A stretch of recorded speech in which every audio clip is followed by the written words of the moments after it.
To enable or disable Side Toolbox for POCO M8 Pro 5G, first of all, we'll need to open settings on our device. Next step is to scroll all the way down and enter additional settings.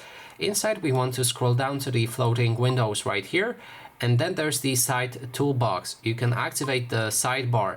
That way, after a moment, you will see a line on the left side of your screen. You can swipe on this line to open a quick shortcut access, so you can open any icons from here if you like.